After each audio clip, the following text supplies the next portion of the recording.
নিয়ে নিব 1 কাপ পেঁয়াজ কুচি।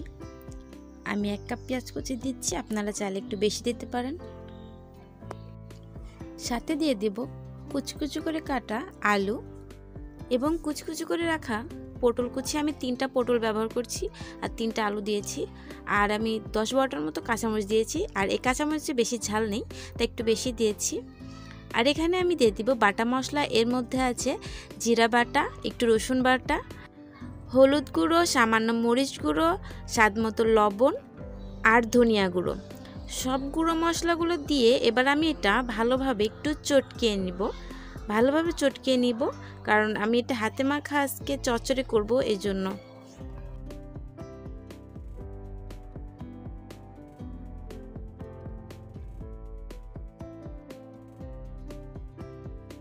এবার এর মধ্যে পরিমাণ মতো তেল দিয়ে দেব। এখানে আমি যতটুকু দরকার ততটুকু দিয়ে দিচ্ছি।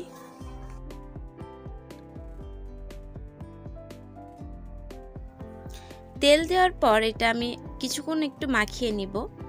আর মাখানো হলে সাইডে আমি রেখে দিয়ে অন্যদিকে আমি মাছটা ভালোভাবে পরিষ্কার করে নিব, যাতে গন্ধ না থাকে। গুঁড়ো মাছ তো, আর এর মধ্যে অনেক মাটি থাকে, তাই ভালোভাবে পরিষ্কার করে নিয়েছি। এর মধ্যে দিয়ে দিচ্ছি যতটুকু দরকার আর কি, বেশি দিব না। আর আজকে শুক্রবারে কিন্তু অনেক রকম পদই রান্না হয়, তো এটা শুধু আমার জন্য, কারণ আমি সাদা ভাত খেতে ভালোবাসি, সাথে হচ্ছে মাছটা বেশি ভালোবাসি। আর পোলাও মাংস এটা আমার একদমই পছন্দ না, পোলাওর বাসনা পেলে আমার পেট ভরে যায়। এবার এর মধ্যে পরিমাণ মতো আমি পানি দিয়ে দিচ্ছি, মানে এটা সিদ্ধ হতে হবে। সিদ্ধ হওয়া পর্যন্ত একটু পরিমাণ মতো পানি দিচ্ছি, বেশি পানি দিব না। আর এটা আমি এবার রান্না হতে দিব। তো চুলায় বসিয়ে দিয়েছি, আর চুলার জালটা আমি মিডিয়ামে রেখে এটা একটু সিদ্ধ হতে দিব, তাই ঢাকনা দিয়ে দিচ্ছি।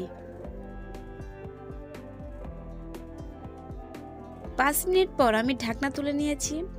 পায়ে উতলিয়ে এসেছে, এটা মানে উতলিয়ে না ব্লগ আসে, যাই হোক আমি বলতে পারছি না। যাই হোক, এবার আমি আবারও ঢাকনা দিয়ে ঢেকে দিব, 4-5 মিনিটের মতোই রেখে দিব। এরপর আমি ঢাকনা তুলে নিয়ে আর কিন্তু ঢাকা দিব না।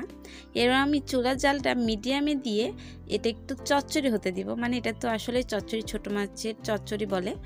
তো আমি এবার জালটা একটু মিডিয়ামে রেখে এইভাবে রেখে দিব কিছুক্ষণ, এই পানিটা শুকে যাবে। আর চচ্চড়িতে কিন্তু পানি থাকে না, পানি থাকলে ভালো লাগে না খেতে, পুরো মানে রসটা টেনে যাবে, তারপর আমি নামিয়ে নেব। তো আমার রান্না করা প্রায় শেষ। আর এটা দিয়ে আমি আজকে অনেকদিন পর অনেকগুলো ভাত খেয়েছি। আর দেখুন এ পর্যায়ে কতটা সুন্দর লাগছে। তো আপনারা বাসায় ট্রাই করবেন কেমন।